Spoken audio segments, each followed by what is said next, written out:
O compositor pernambucano Lula Queiroga conta da dificuldade e delícia de dormir, ou seria de sonhar. Ele diz assim: corre alta severina noite debaixo do lençol que te tateia a pele fina. Pedra sonhando pó na mina, pedra sonhando com britadeiras. Cada ser tem sonhos à sua maneira. E você aí, você sonha, você dorme bem como uma pedra? Ou mal como as pedras da canção que sonham com britadeiras? Hoje eu vou conversar com um psiquiatra, especialista em sono, o Caio Bonadio. Bem-vindo, Dr. Caio. Obrigado pelo convite, é uma honra.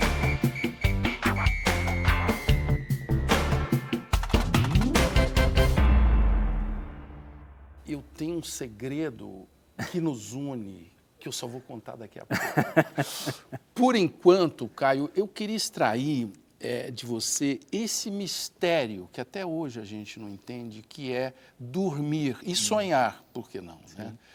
Tem gente que vende essa ideia assim de que pessoas produtivas, líderes, eles dormem pouco, né? Dormir é perda de tempo? Não, dormir é um comportamento inerente à espécie humana. Na década de 50 ou 60, teve um maluco que ficou 11 dias sem dormir. É o recorde mundial? É o recorde, é o recorde. E claro que o experimento foi interrompido, porque no 11º dia, no 12º dia, ele começou a ter alucinações, infecções, e aí acharam de bom tom interromper o experimento para não acontecer uma tragédia. E olha que interessante, os cientistas na época falaram assim, bom, se ele ficou 11 dias sem dormir, e agora a gente interrompeu o experimento, então ele vai compensar, ele vai dormir por 11 dias seguidos. Isso não aconteceu. O cérebro dele normalmente recuperou aquela necessidade de sono que ele tinha antes. É claro que ele dormiu um pouquinho a mais. Teve uma ressaquinha e continuou a vida. E continuou a vida, né? Então, esse ciclo, né, claro e escuro, maior atividade no período de claro e menor atividade no período de escuro, é essencial para a gente viver e produzir. Então, já você está dando um recado já que é melhor dormir no período de escuro, porque tem gente que não obedece nem isso, né? É claro que existem variações da normalidade. Tem pessoas que são mais noturnas, tem pessoas que são mais diurnas. Mas o nosso cérebro, ele funciona desse jeito. Então, quando ele capta a luz, né, são células específicas aqui da retina, essa luz ela sinaliza o nosso relógio biológico. Existe uma região ali que se chama núcleo supraquiasmático, são 20 mil neurônios que recebem essa mensagem e falam o seguinte, bom, agora eu vou ter que sincronizar esse corpo para a atividade. E na ausência de luz, essa mesma região manda outras mensagens para o corpo falando o seguinte, olha, o período de menor atividade vai acontecer. Eu tenho que me preocupar para eu não assistir todos os filmes e séries do mundo. Tu não vai dormir, não? Eu digo o quê? Dormir. Tu não vai dormir, não? Eu que dormir? Dormir, rapaz, dormir. Dormir, aquele negócio que fechou o olho, deita, tá, sonha as coisas. Não quero não. Adolescente também, às vezes, fica que nem aquele cara que você falou, 11 dias sem dormir. Então... Não tem isso, uma irregularidade do sono, né? Eu sempre gosto de citar o que aconteceu na pandemia, nos períodos mais críticos, né? Porque, na minha opinião e na opinião de outros especialistas, os adolescentes foram os que mais sofreram. Porque você fica ali numa fase em que você já é naturalmente mais noturno, e aí você fica em casa, isolado, sem aulas, sem atividade, sem horário sem contato, né, com os outros, né? E esse relógio que a gente tem no nosso cérebro, que é o nosso relógio biológico, ele precisa dessas pistas ambientais para ficar bem sincronizado. Então, quando você perde a referência do que é claro, do que é escuro, do que é horário de comer, do que é horário de se mexer, fica tudo desincronizado. Bagunça o sistema. E foi muito interessante, porque à medida em que a pandemia foi ficando mais no controle, né? Então as medidas sanitárias ficaram menos restritivas e eles voltaram às atividades, sincronizou. Né? Então, você tem um horário certo para acordar, Sei. um horário certo para comer, um horário para fazer atividade física, um horário para sair de casa. Né? Porque na pandemia, no período mais restrito, o quarto virou o único ambiente. Acabou, né? virou uma bolha, literalmente, uma bolha Exatamente. de angústias para todos nós que tem o privilégio de ter um quarto. É bom dizer. Exatamente. Galo cantou às 4 da manhã, céu azulou na linha do mar. Laralaia, vou embora deste mundo de ilusão, que me viu sorrir, não há de me ver chorar. Vou embora deste mundo de ilusão, que me viu sorrir, não há de me ver chorar. Então, o sono ele é dividido em 4 fases. Tá. Você tem o sono REM, Tá. que é o estágio R. Dos rápidos movimentos dos olhos. Isso, REM é uma sigla em inglês, né? Rapid Eye Movement, então movimento rápido dos olhos.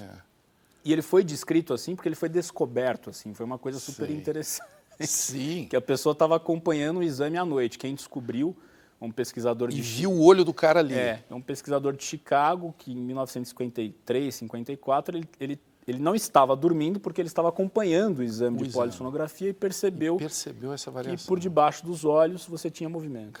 E o corpo ficava completamente imóvel, com exceção dos músculos da respiração e dos olhos. Então, nessa hora a gente sonha. Nessa hora a gente sonha. A maioria dos sonhos... E é um sono leve nessa hora. É um sono que é mais fácil você acordar a pessoa. Então, quando a pessoa está no sono REM, você dá um cutucão ou fala alguma coisa, você rapidamente acorda e está orientado.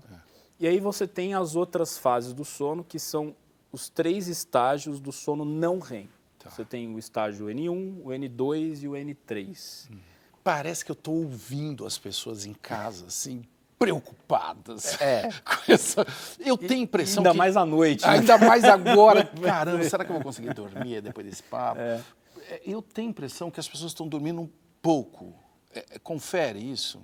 Olha, é um pouco controverso. Ou estão dormindo com uma baixa qualidade? O que acontece, eu acho que assim, as pessoas estão olhando com mais atenção para o sono. Né?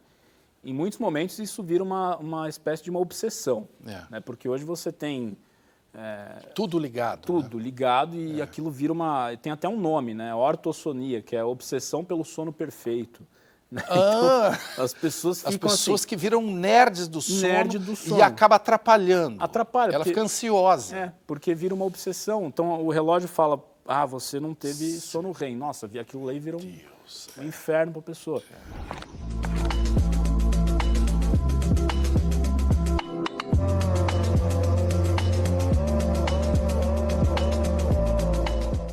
A sua vinda aqui despertou muitas perguntas. Você vê que o pessoal... Tá com dificuldade.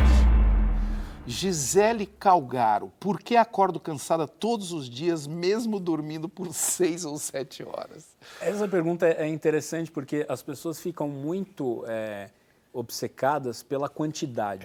Pelo número. Pelo número. Né? Então, se eu não dormir 8 horas, eu vou ser um lixo no dia seguinte. Ou então, se eu dormir 7 horas, eu deveria estar bem. Exatamente.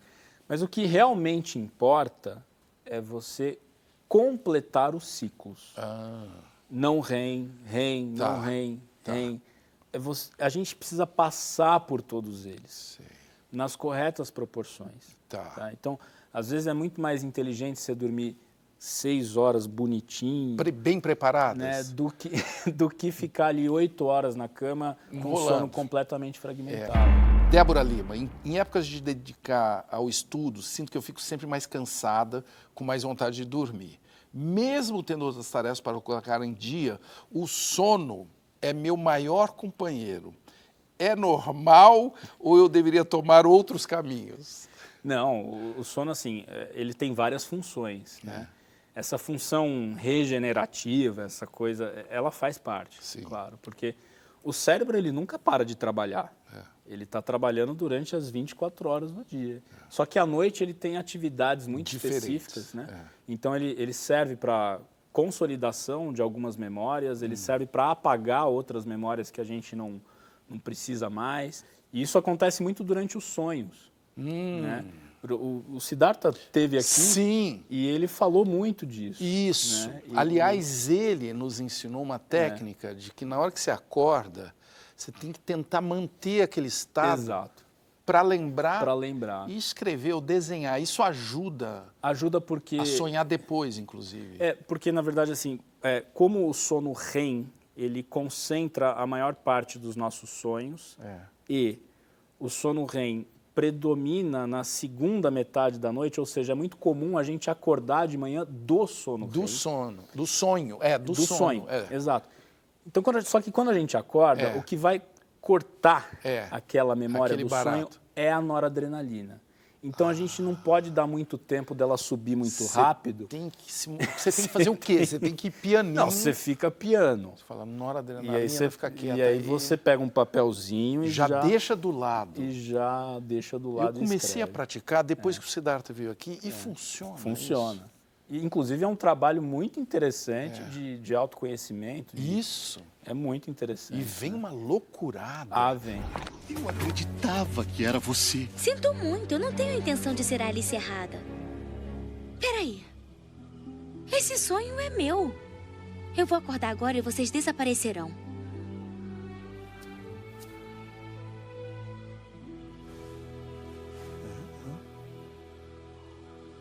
Estranho. Vamos fazer uma lista de dicas para uma boa noite de sono? Vamos lá. Que horas que tem que começar a preparação para ir dormir? A gente tem que começar de dia. De dia. Então, a primeira orientação é fixar o horário que você acorda. Independentemente da quantidade de horas que você conseguiu dormir. E não fazer compensações. Sei, boa. Que esse é o grande problema hoje em dia das pessoas. Você chega, o cara tem uma rotina de segunda a quinta, de quinta para frente... Enfia o pé na jaca e acha que vai ficar tudo... Então você tem duas rotinas, que a gente chama de jet lag social, né? O cara tem uma rotina de final de semana e outra de semana. Perfeitamente. Outra coisa, depois que você acorda, faça um ritual de reconexão. Hoje em dia, o que você faz? Você acorda, a primeira coisa que você faz é o quê? O pessoal pega o celular. Só que assim, você está num ritmo que o teu corpo ele sai ali de um intervalo de frequência cardíaca de 40 a 90 batimentos por minuto. Quando você acorda e já pega o celular, isso é um estresse absurdo para o cérebro. Assim, não. Então acorda, abre a janela, vai ao banheiro, escova o dente, faz suas necessidades, toma o seu café da manhã, aí depois você pega o seu Depois é que você vai olhar a confusão que vai ser o seu dia.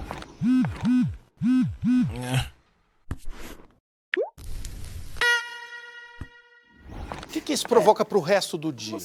Você já fica num estado de hiperalerta que começa muito cedo. Horários regulares de refeições, porque a refeição... ela regula esse relógio biológico. É um dos... Ou seja, comer interfere no sono. Interfere. O que você comeu no almoço. Interfere. E à noite fazer uma refeição mais leve. Mais leve. Quanto tempo antes? Aí varia muito, mas em geral 2 a 3 horas antes do horário de dormir. Claro, dá para comer pouco antes de dormir, mas não pode ser algo muito... calórico, porque o teu corpo, o sono é um grande jejum. Então não dá para você ir contra essa fisiologia, entendeu? Aí, chegando em casa do trabalho, você tem que fazer o inverso do que você fez de manhã, que é um ritual de desconexão.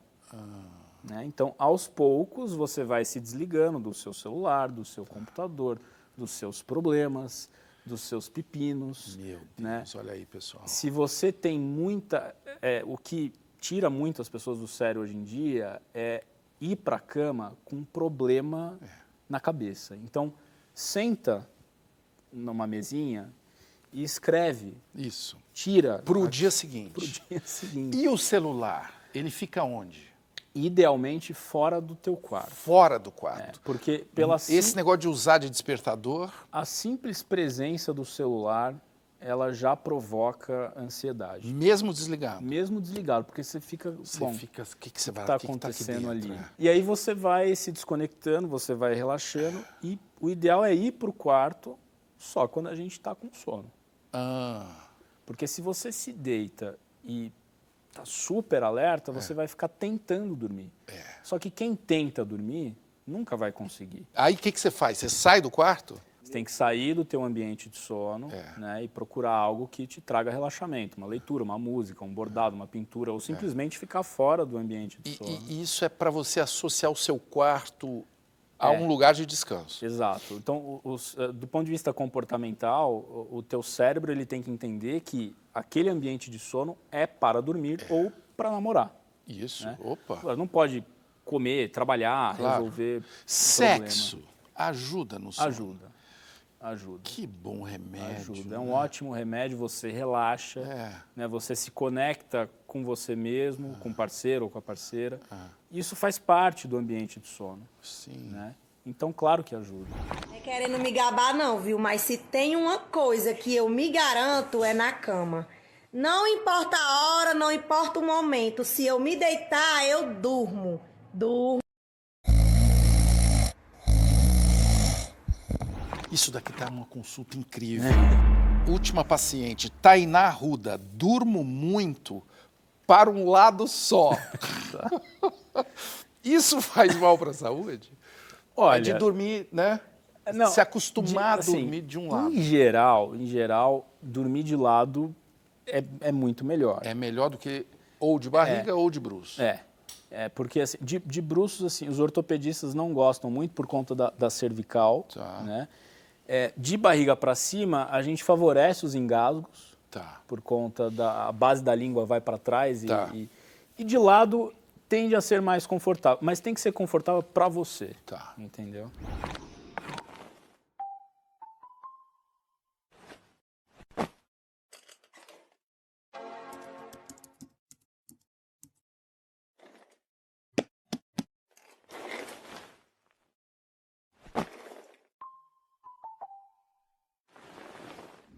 A apneia é uma coisa que eu descobri por sua causa. É engraçado, eu nunca acreditei nisso. Eu por uma idiotice minha, eu destratei um exame que eu fiz, achando que, pô, esse exame com um monte de fio não mede nada. Não é confiável. Não é confiável. Aí você chegou com um aparelhinho muito pequeno e o resultado foi o mesmo daquele. O que é a apneia? A apneia é uma limitação de fluxo de ar na via aérea superior, ou na garganta. Então, existem vários pontos de oclusão na nossa garganta e por características anatômicas, por acúmulo de gordura, às vezes pelo próprio envelhecimento, esse cano ele fica obstruído. Se fecha. Enquanto a gente dorme, não passa ar. Com isso, o teu oxigênio no sangue vai cair um pouquinho. Isso manda uma mensagem para o teu cérebro e o teu cérebro vai falar o seguinte: acorda. Caraca. Isso acontece... Aperta um alarme, né? Aperta um alarme, só que quando a coisa vai se cronificando, esse alarme vai pifar. E às vezes você não fica acorda. tocando a noite inteira, né? Então, assim, a apneia é engasgo. É engasgo. É normal a gente engasgar à noite, porque a nossa garganta ela é muito estreita. A apneia envolve um risco mesmo. Qual é o risco? O risco maior, no longo prazo, é para a saúde do nosso coração. Tá. Então, a chance de você ter um infarto... Você força a máquina. Você força a barra. É por conta dessa oscilação de oxigênio. Isso gera um estresse inflamatório brutal. Coisa. E aí, é possível começar a usar um aparelho, CPAP, que cada vez é mais portátil, digamos assim. E aí eu fico pensando, e quem não pode comprar um CPAP? Isso é uma outra coisa que é importante falar aqui, porque nem toda apneia ela precisa do CPAP. Pode resolver com o quê? Você pode resolver, por exemplo, quadros mais leves a moderados. Existe um aparelho, a gente chama de aparelho intraoral de avanço mandibular, que é o dentista especialista em odontologia do sono que faz. Sei. E você tem os casos que são um pouco mais complexos, que a cirurgia pode ser uma opção. Sei. Agora, para quem precisa de CPAP, de fato, existe uma barreira de custo. Claro. Né? Então, mesmo em grandes centros, é muito difícil você conseguir o CPAP para a população de baixa renda. Existem muitas campanhas e muitas iniciativas do Hospital das Clínicas, da Unifesp, da Associação Brasileira do Sono, para ampliar popularizar, o acesso. Né? O acesso, né? Mas ainda é muito, muito complicado. Caramba, que consulta, hein, pessoal? Quem tem dificuldade para dormir, às vezes recorre a um amiguinho que se chama remédio. Será que é amiguinho mesmo? Remédio para dormir, para acordar, para ficar ligado, para desligar, para ficar feliz. Vivemos hoje uma epidemia, segundo alguns especialistas, de pílulas da felicidade ou da infelicidade garantida. É o papo do próximo bloco com o Dr. Caio Bonadio.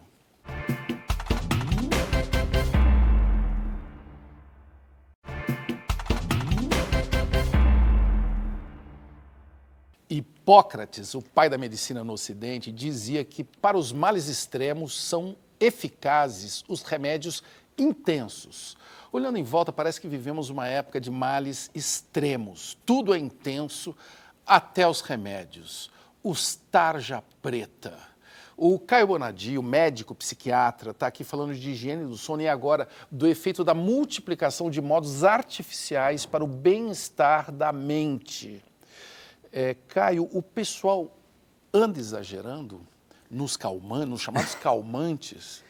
Olha, esse é um problema antigo, porque a sociedade tem exagerado já há algum tempo. Há muitos anos. Né? A história dos remédios para dormir, ela é milenar. Né? Primeiro foi o álcool. Isso. Mas vamos jogar aqui para mais próximo da gente.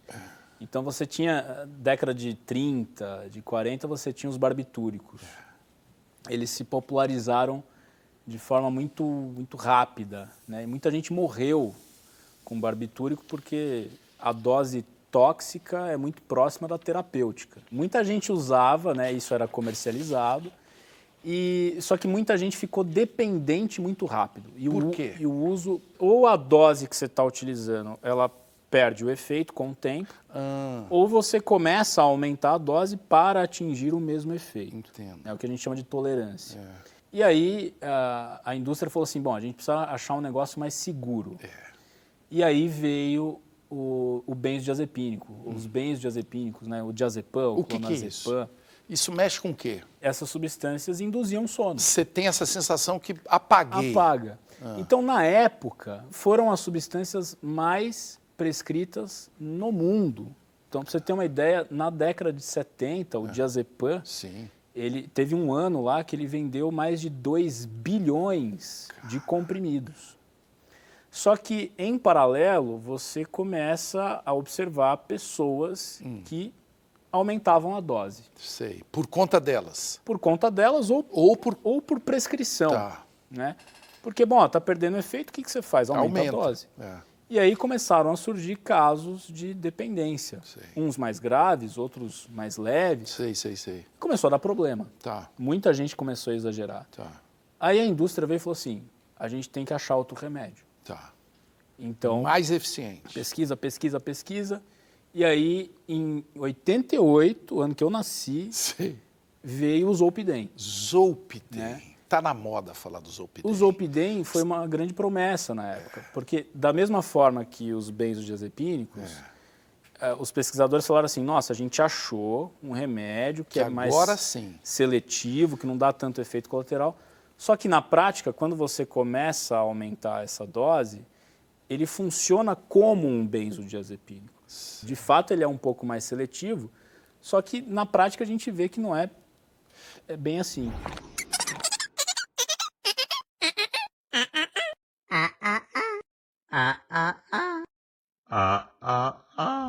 Tem um dado sobre o Zolpidem muito impressionante. Nos últimos 10 anos cresceu quase 700% no Brasil. Como que ele virou esse remédio da moda? Tem várias coisas envolvidas. Tá? Existiu essa coisa de que não dá dependência, é mais seguro que o benzodiazepínico. E, claro, a gente acreditou nisso piamente e a gente prescreveu E prescreve ainda muito. Prescreve ainda zolpidem, muito. Porque a gente queria um substituto para benzodiazepina. Para aquilo que não estava fazendo bem. Mas conta para quem está usando, assim, qual é o efeito colateral dele? O principal efeito colateral é a sonolência excessiva. Sei. Né? Então, assim, até certo ponto ela é boa, mas... Ela é boa, ela é um tiro de canhão. Para muitas pessoas pode ser um pouco excessivo. Tá? Tem outros efeitos colaterais, por exemplo, a amnésia. Né? Então, você... em algumas pessoas você tem aquela amnésia de momentos antes, né, de tomar o medicamento. Quando ele foi lançado, né, muita gente que viajava de avião, então você tem esses relatos na literatura de altos executivos que não se lembram do trajeto. Não se lembram nem para onde foram. Exato. Né? Então, agora, o principal risco é a dependência química. Sim, ele vicia, então. Sim, ele tem esse potencial. Ele gera uma dependência. Se você usar sem indicação médica, se você usar por um período longo, prolongado, que normalmente é mais de um mês, você já está em risco. Mais de um mês já está em risco. Já está em risco, porque é o tempo necessário para ele provocar adaptações ali na sinapse que vão favorecer o desenvolvimento de uma dependência. Agora, o que não está muito claro ainda é por que tem um grupo de pessoas que aumenta a dose muito rapidamente e desenvolve uma dependência grave, e por que tem um outro grupo de pessoas que usa aquela dose ali por anos, né, e não chega nem a aumentar. Né? Então, existem esses dois perfis de pessoas que fazem uso crônico. Tem o cara que usa altas doses e busca, inclusive, outros efeitos. Sei. Desinibição, efeito ansiolítico. Toma de onda mesmo. Toma de onda, ou faz uso diurno para enfrentar situações do dia a dia.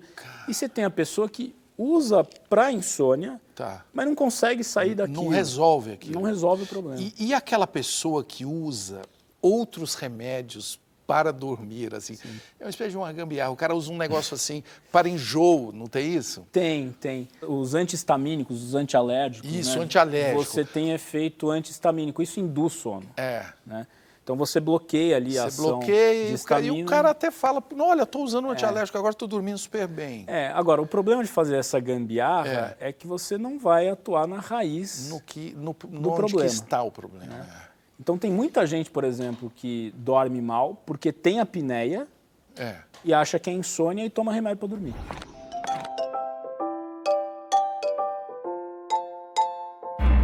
Tem consulta para você. Letícia Porto, quais são os riscos de tomar medicamentos para dormir por muito tempo? É o que a gente está falando. Aí ela completa, a melatonina, esse é um nome também, né, que está aí, ajuda a melhorar o sono? A melatonina é um hormônio que nós produzimos naturalmente. Então, lá na glândula pineal, que é uma ervilhinha que a gente tem no meio do cérebro, quando existe ausência de luz, a produção de melatonina começa a acontecer. Ela começa bem lenta, aí lá no meio da madrugada faz um pico e ela volta a cair de novo quando o sol nasce. Melatonina para insônia, melatonina sintética, ela não é indicada. Melatonina é usada em situações muito específicas. Né? Quais? Por exemplo, em algumas pessoas que têm transtorno do espectro autista, você pode usar melatonina porque essas pessoas têm alterações circadianas, né? Alterações de produção, de ritmo. Diferentes de uma pessoa que não tem... Não é necessariamente uma insônia, você entendeu? Entendi. Outra situação, idosos com doenças neurodegenerativas, né? Demências, você pode usar melatonina.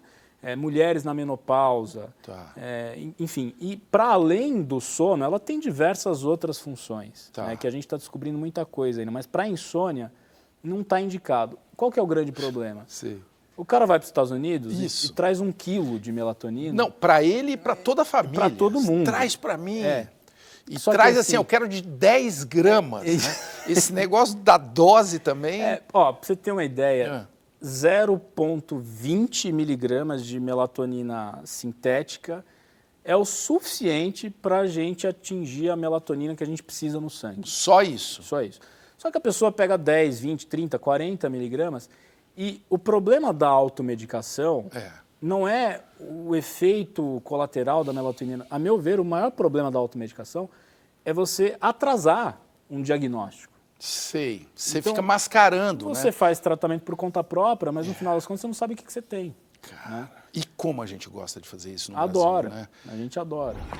Eu preciso dormir. Insônia Maitê.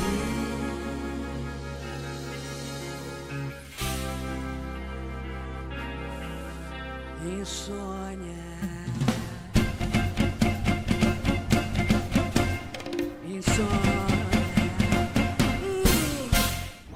Tem muito médico tomando remédio? Tem.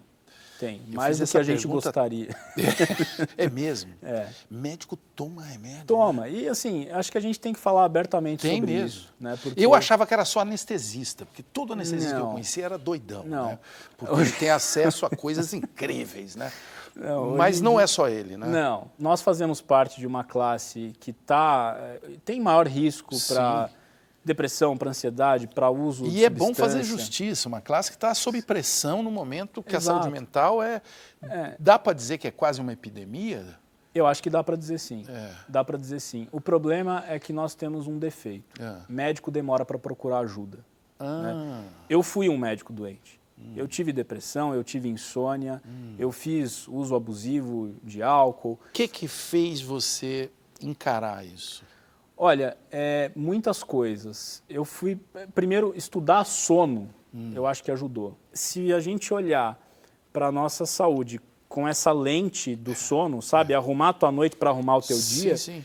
E aí eu comecei a perceber Que você estava precisando. que eu estava precisando, né? Cara. Mas eu tive depressão muito antes. Eu tive na faculdade, depois eu tive um pouco na residência, mas demorei muito para procurar psiquiatra. Por quê? Porque a gente tem muito estigma e a gente tem muito preconceito. O médico. O médico e a população em geral, mas acho que o médico é pior porque é muito difícil para o médico se colocar numa posição de vulnerabilidade. Olha Né? É muito difícil.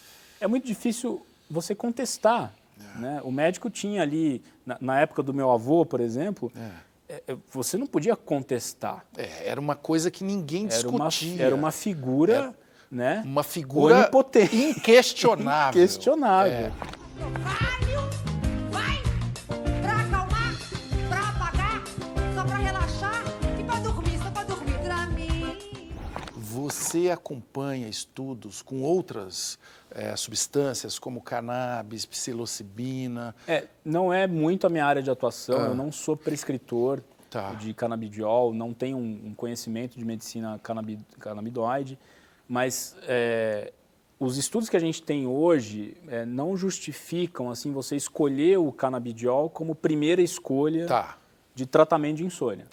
Então, é claro que pessoas que têm, por exemplo, dor crônica, doenças neurodegenerativas, doenças que o canabidiol As epilepsias é bem todas, indicado, né? é claro que elas podem ter insônia. E se você trata a condição de base com o canabidiol, aquilo, né? Agora, de forma muito empírica, ele tem sido utilizado em alguns casos de insônia com bons resultados. Só que a gente precisa de mais estudos. Só que existe um entrave ideológico bizarro que está impedindo essa coisa evoluir. Quem que está fazendo esse entrave? Olha, eu acho que tem uma questão política, tem uma questão das sociedades médicas, muitas ainda são muito resistentes, e aí fica um brigando com o outro. Né? A indústria farmacêutica tem a ver com isso também? Tem a ver. Porque eu imagino que a cannabis medicinal, o CBD, o THC, ele já se comprova, né, bastante eficiente para alguns casos. E o Brasil, principalmente, é um lugar ideal para o plantio dessa planta. E a gente está perdendo esse bonde, apesar dos avanços jurídicos, é bom reconhecer. Né? E quem está mudando isso muito são as famílias, né? Ou seja, a sociedade. Né? A gente precisa chegar naquela hora de falar assim, olha, quem muda mesmo isso tudo aqui é a sociedade. E os pais, principalmente pais de crianças com epilepsia, são incríveis, né? São os que criaram essas associações, inclusive para a produção de óleo. Né? Exato. E assim, a gente tem que estudar, porque a gente tem que saber se funciona ou não. Claro. E se não funcionar, está tudo bem, a gente vai achar outras coisas. Claro. Né? Aliás, eu gosto sempre de fazer a comparação, porque os opioides, que é o que se diz da epidemia nos Estados Unidos, né? Terrível. É uma planta também. É uma planta. O ópio, né? E a cannabis é uma planta que até hoje não se provou que ela mata alguém, né? Ela não tem efeito, inclusive, de dosagem e tal. E ela é vista como um demônio por algumas pessoas, né? Por quê? Olha, eu não sei te responder essa pergunta. Eu acho que as pessoas confundem muito o que é medicina canabinoide com uso recreativo de maconha. Maconha, maconheiro. Eu acho que essa é uma grande confusão. Uma confusão total. Que a discussão começa aí. Né? Então você tem muito discurso perigoso baseado nisso. Tá? Então é isso que tem que ser revisto. Né? Sente a vibração que o som chegou. Bota o pé na areia e deixa a onda entrar. Tá geral na pilha, então demorou.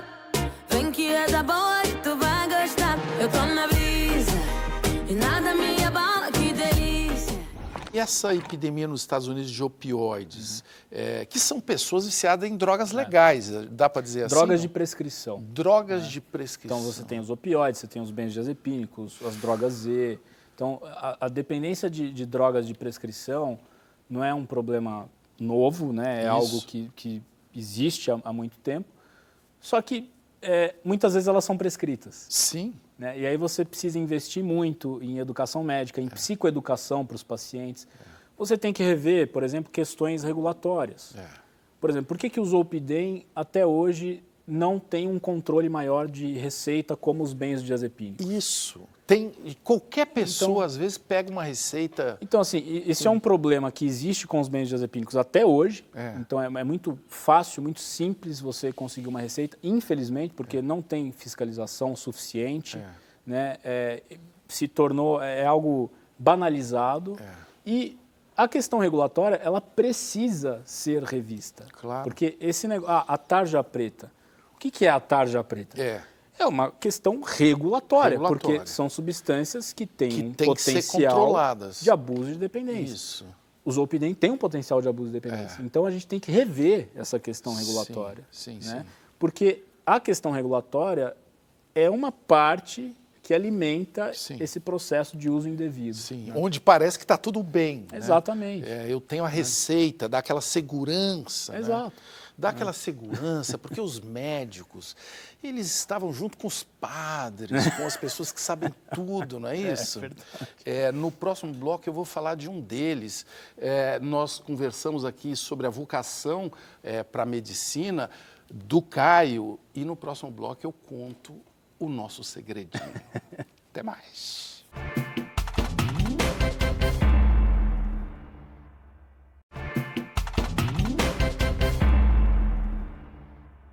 Figura comum na Idade Média, o cardeal sobrinho era um religioso promovido a cardeal pelo simples fato de ser sobrinho do Papa.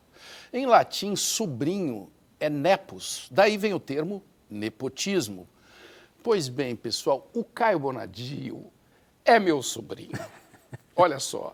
E mais, ele é neto do Dr. Eusvaldo Ataíde, o tio Vadim, meu padrinho, médico de família e de toda cidade de Ituverava e região, né?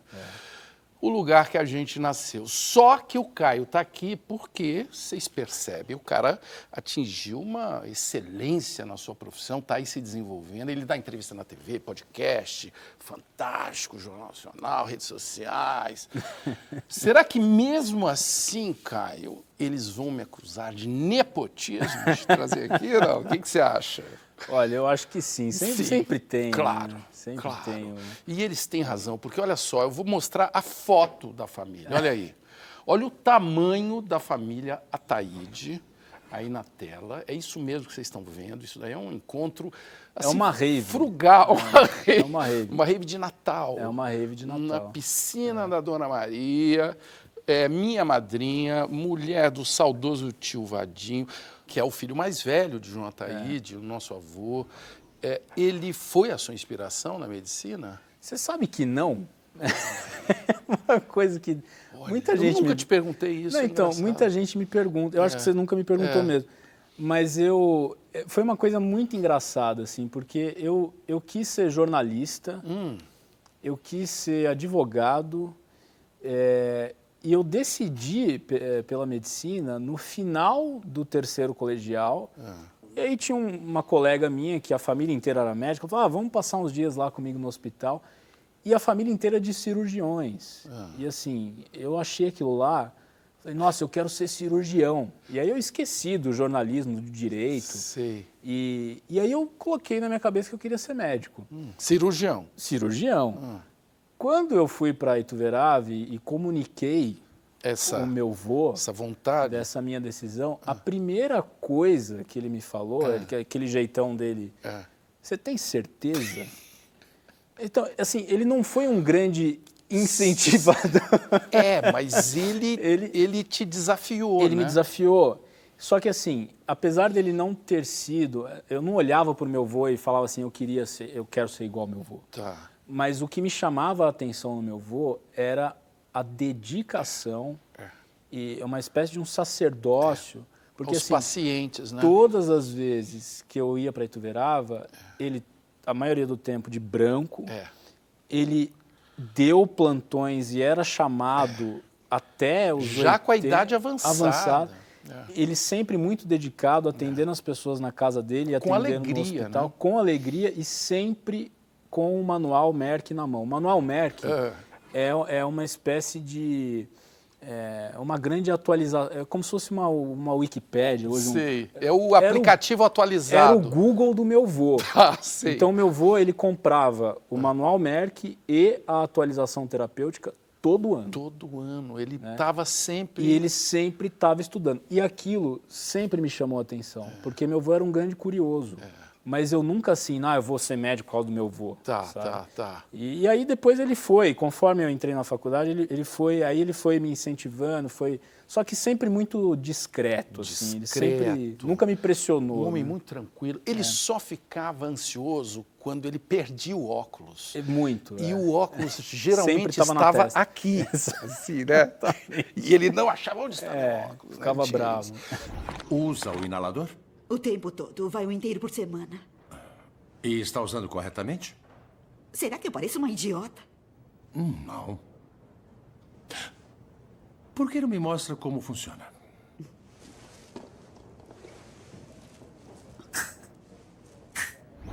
Eu quero falar dos seus pais. Eu estou falando de Sandra e Tião, uma psicóloga e um engenheiro. O que eles acharam da sua escolha? Você nunca pensou em seguir a deles? Olha, eu sempre fui horrível em matemática, né? Então, assim, meu pai até tentou me ajudar. Tentou te ajudar ou te puxar? Dificuldades. Não, puxar ele nunca tentou. Mas eu sempre fui muito ruim em exatas e, de fato, nunca tive interesse por... Meu pai é engenheiro civil, né? Só que o meu pai, ele tem uma coisa interessante, é a coisa do trabalho.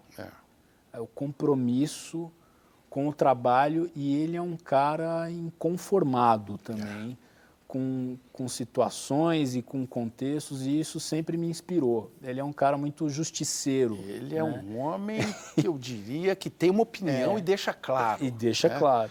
E a minha mãe, por outro lado, a minha mãe ela tem uma grande influência cultural, porque é uma leitora voraz. Minha mãe ela é psicóloga, mas antes ela fez letras, tem um mestrado em Adélia Prado e, por conta de ser psicóloga, saúde mental sempre esteve presente na minha casa, e muito livro. Muita coisa. Assim, eu lembro de meu pai e da minha mãe lendo livros aleatórios, e aquilo sempre me chamou a atenção. E o médico, ele tem que ser curioso. Porque senão... Por outras áreas? Sim. Todo bom médico...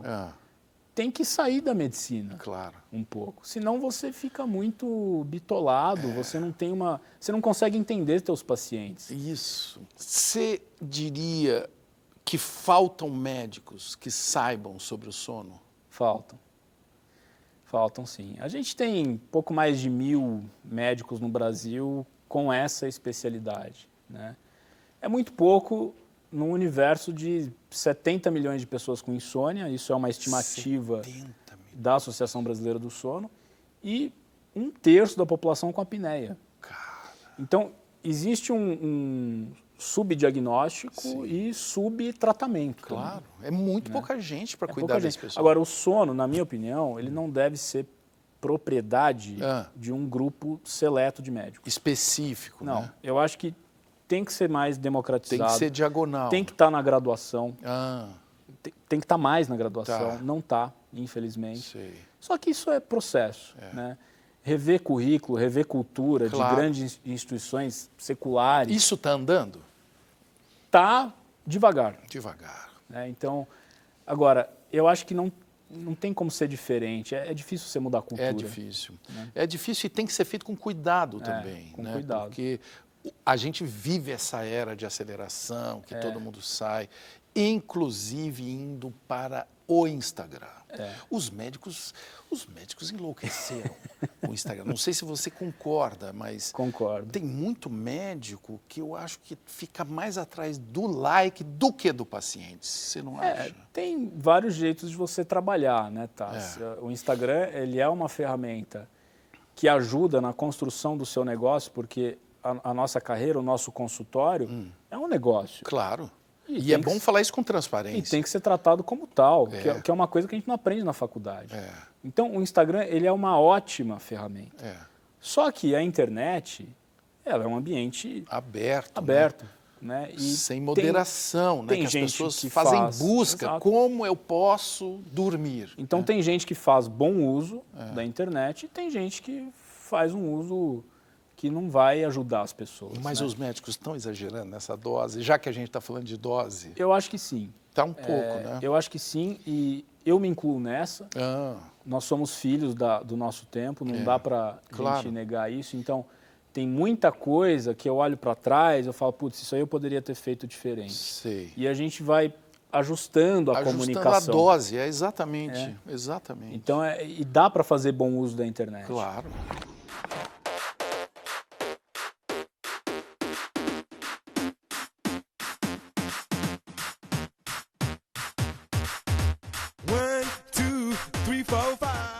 Você dormia bem quando você era criança? Dormia. Mas eu tenho memórias assim de pesadelos, Sim. né? Período da adolescência, ele foi muito complicado. Nem me fale. Porque você fica angustiado. Me conte uma fica... novidade. Então, você fica assim, eu tenho... O que acontece na adolescência em relação ao sono e ao cérebro? Bom, o que não acontece, né? O que não acontece. Assim, é um período de intenso neurodesenvolvimento, né? O cérebro aumenta, diminui, ele vai fazendo as podas ali. Então, é um período de muita descoberta, de angústia, de incerteza. Você não sabe se você vai para um lado, se você vai para o outro, se você escolhe tal matéria, se você... Então, assim, por exemplo, assim, eu olho para trás, eu falo, cara, eu decidi minha faculdade muito cedo. Sei. Eu entrei na faculdade com 18 para 19. É muito cedo mesmo. Muito cedo. Para um curso que dura 6 anos, depois você tem que fazer 2, pelo menos, de residência, depois mais não sei o que e tal. Então, é muita responsabilidade muito cedo. É uma carga, né? É muita carga, carga. E nessa fase que você está ali, né, cheio de conexões e... Você não pensa nisso. E de excessos, né? Você come muito, você dorme muito, aí você sai bebe muito, aí você vai na faculdade, é muito excesso. Chuta o balde. Te enfiam numa sala de cursinho, 150 pessoas assim, completamente angustiadas, luz de LED o tempo inteiro, gritaria, piada, não sei o quê. Eu olho para trás e falo, cara, que loucura. Coisa doida. É uma doideira. Eu me sinto sobrevivente também. Eu acho que todos, né? É legal falar isso porque muitas vezes os adolescentes sofrem bullying, né? Sim. Por serem adolescentes e não se percebe o sofrimento mental. A saúde mental, ela faz parte de todas as faixas etárias, ela tem que ser olhada com muito cuidado para todo mundo, né?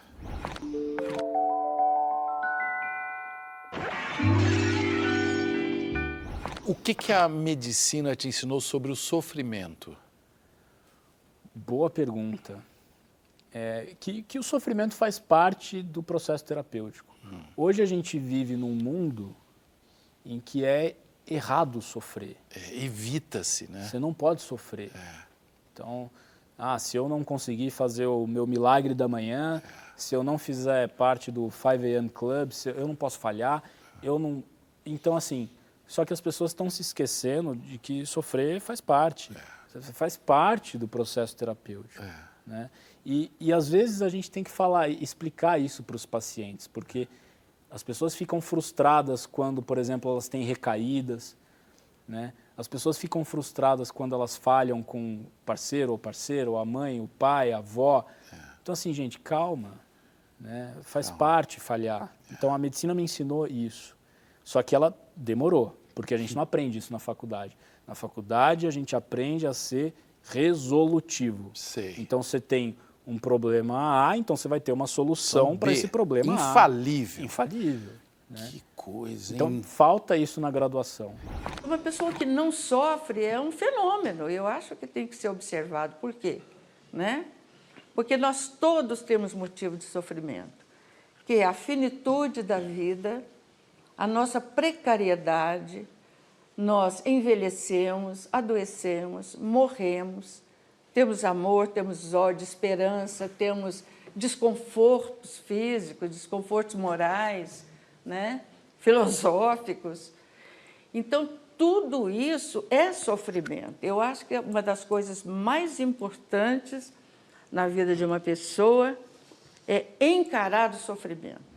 Nós estamos num momento que está todo mundo, eu espero, se preparando para o sono, né? E agora, como vai ser hoje? Sim. E também todo mundo pronto para ouvir a sua resposta. Caio Macedo, Ataíde Bonadio. O que é a vida? A vida é ritmo. Então, a vida, ela tem um ritmo quando você acorda, ela tem um ritmo quando você vai almoçar e ela tem um ritmo quando você vai dormir. A alternância desses ritmos, né, mais intenso e menos intenso, é o que faz a vida.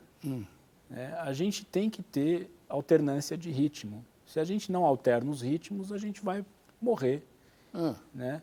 Se a gente fica num ritmo muito acelerado, uma hora a gente vai morrer.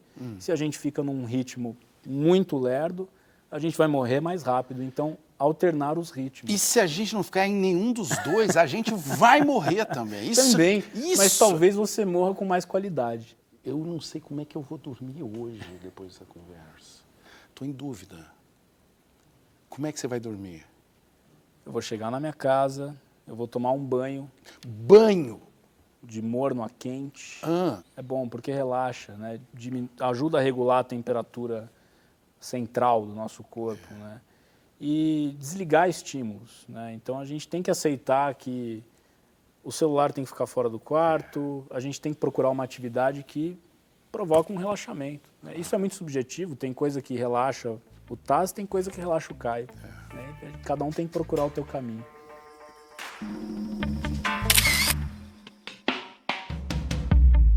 E o casamento, hein? O casamento... Quando você vai parar de enrolar essa moça? Não, eu já casei. Já casei. Mas como assim? Não. Vou ter que desmentir aqui você logo no final do programa. Já casei. Estou bem casado, junto, muito feliz. Ele enganou. E amando a doutora Rebeca. A ginecologista mais linda deste país. Casou mesmo?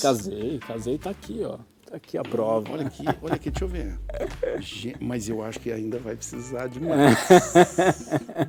Obrigado, doutor. Obrigado, valeu. Bom sonho, pessoal, bons sonhos. Bons sonhos. Aí, vamos desligando agora. Desligando, desconectando. Quem dorme mais tarde tem outros programas, quem dorme mais cedo, aquilo que a gente... Cada um com o seu ritmo.